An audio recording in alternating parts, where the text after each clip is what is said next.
పేరు జ్యోతి అండి. నేను ఇక్కడికి మా బాబుని ఇద్దరు పిల్లల్ని తీసుకొని వచ్చాము. పెద్ద బాబు పేరు అయాన్ష్, చిన్న బాబు పేరు ఆదర్శ్. పిల్లలు ఇక్కడికి వచ్చినప్పుడు ఐ కాంటాక్ట్ లేదు, నేమ్ కాల్కి రెస్పాండ్ అయ్యేవాళ్ళు కాదు. వాళ్ళ లోకంలో వాళ్ళే ఉండి ఆడుకునే వాళ్ళు, ఇద్దరు మింగిలై ఆడుకునే వాళ్ళు కాదు. సోషలైజేషన్ లేదు పిల్లలకి. ఇక్కడికి మేము మే నెలలో వచ్చాము.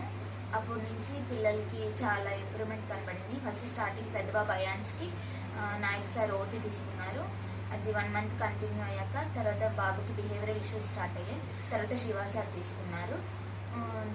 మా సార్ ఓటీస్ నాయక్ సార్ అయితే చాలా బాగా చూశారు బాబుని. ఓటీ పరంగా అయితే తనకి ఏ ప్రాబ్లమ్స్ ఉన్నాయో అవన్నీ చాలా ఓపిక్గా సార్ చెప్తూ వచ్చారు మాకు. నాకు కూడా ఫీడ్బ్యాక్ అయిపోయిన వెంటనే క్లాస్ అయిపోగానే గైడెన్స్ ఇస్తూ ఉన్నారు, బాబుకి ఇలా చేయండి అని. తర్వాత శివ సార్ బీటీ తీసుకున్నారు సార్. బాబు 2 మంత్స్ తీసుకున్నాము. బాబు చాలా రికవరీ